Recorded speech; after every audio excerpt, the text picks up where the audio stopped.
আসসালামু আলাইকুম। আমন্ত্রণ বাংলা ভিশন সংবাদে আপনাদের সাথে আছে আমি রিজওয়ান এলফিস। বিএনপি মহাসচিব মির্জা ফখরুল ইসলাম আলমগীর বলেছেন, সুলতান মোহাম্মদ মনসুর সংসদ সদস্য হিসেবে শপথ নিয়ে জাতির সাথে প্রতারণা করেছেন। তিনি নিজেকে মানুষের কাছে ছোট করেছেন। আন্তর্জাতিক নারী দিবস উপলক্ষে জাতীয় প্রেস ক্লাবের সামনে মানববন্ধন করে বাংলাদেশ জাতীয়তাবাদী মহিলা দল। এতে অংশ নিয়ে নেত্রীরা দেশের প্রথম নারী প্রধানমন্ত্রী ও বিএনপি চেয়ারপারসন বেগম খালেদা জিয়ার মুক্তি দাবি করেন। প্রধান অতিথির বক্তব্যে বিএনপি মহাসচিব মির্জা ফখরুল ইসলাম আলমগীর বলেন, দেশে এমন এক সময় আন্তর্জাতিক নারী দিবস পালন করা হচ্ছে যখন সম্পূর্ণ রাজনৈতিক কারণে দেশে নারীর ক্ষমতায়নে অগ্রদূত বিএনপি চেয়ারপারসন বেগম খালেদা জিয়া কারাগারে বন্দী। তার চিকিৎসা পাওয়ার যে অধিকার সেটাও দেয়া হচ্ছে না। বেগম খালেদা জিয়ার মুক্তির দাবি করে তিনি বলেন, তার মুক্তির সাথে দেশের নারী সমাজের মুক্তি জড়িত।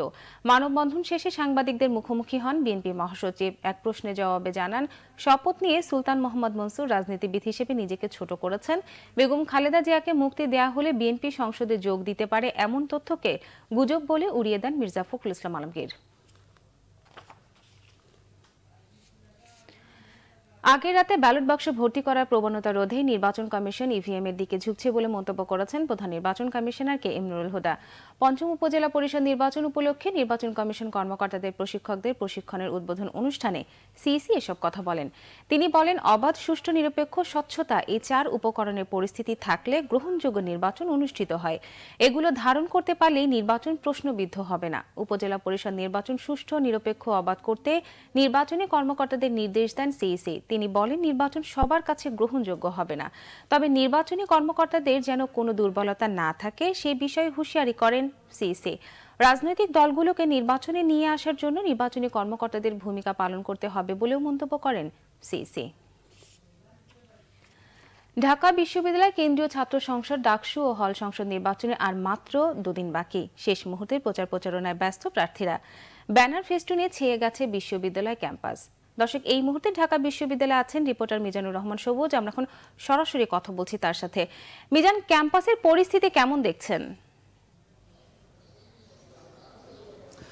এলবিস, আপনাকে ধন্যবাদ। আর মাত্র 2 দিন পরেই ঢাকা বিশ্ববিদ্যালয়ে ছাত্র সংসদ, ডাকসু এবং হল ছাত্র সংসদ যে নির্বাচন সেটি কিন্তু 11ই মার্চ অনুষ্ঠিত হতে যাচ্ছে। তো আজ শুক্রবার, আজ বিশ্ববিদ্যালয় বন্ধ থাকা, বিশ্ববিদ্যালয়ে তুলনামূলকভাবে শিক্ষার্থীদের উপস্থিতি কম, যে কারণে যারা বিভিন্ন প্যানেল থেকে প্রার্থী হয়েছেন তারা মূলত হলে হলে আজকে প্রচারণা চালাচ্ছেন।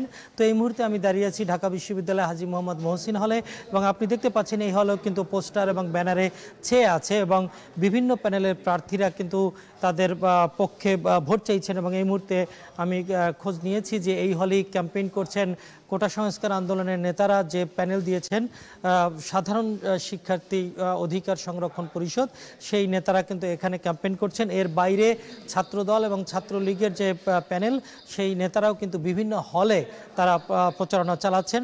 তো পরবর্তী সংবাদে আমি আরো বিস্তারিত আপনার মাধ্যমে দর্শকদের জানাতে পারবো। ধন্যবাদ মিজান আপনাকে। দেশের বাইরের খবর। ভারত নিয়ন্ত্রিত কাশ্মীরে সাধারণ মানুষের উপর কড়া নৃশংসতায় চলমান দুদেশের উত্তেজনায় ইন্ধন যোগাচ্ছে বলে জানিয়েছেন পাকিস্তানের সেনাবাহিনী প্রধান জেনারেল কামার জাভেদ বাজওয়া। বৃহস্পতিবার পাকিস্তানের সেনাবাহিনীর কমান্ডারদের সম্মেলনে চলমান উত্তেজনায় ভারত পাকিস্তানের বর্তমান অবস্থা নিয়ে আলোচনা হয়। সেখানে জেনারেল জাভেদ জানান, পুলওয়ামার ঘটনার পর কাশ্মীর সীমান্ত অঞ্চলে সাধারণ মানুষের ওপর ভারতীয় সেনাদের নির্যাতন বেড়ে গেছে। সেই নৃশংসতা অবিলম্বে বন্ধের আহ্বান জানান তিনি। সেনাবাহিনীর সদস্যদের শক্তিশালী অবস্থানের জন্য ধন্যবাদ জানিয়ে যে কোনো পরিস্থিতি মোকাবেলায় প্রস্তুত থাকার নির্দেশ দেন সেনাপ্রধান জাভেদ। এই ছিল এখনকার মতো। পরের সংবাদ দুপুর 2টায়, এর আগে 1টায় রয়েছে নিউজ টপ 10 দেখার আমন্ত্রণ রইল। এছাড়া ফেসবুকে বাংলা ভিশন সংবাদ সরাসরি দেখতে লগ ইন করতে পারেন facebook.com/বাংলাভিশন। এতক্ষণ সঙ্গে থাকার জন্য ধন্যবাদ সবাইকে।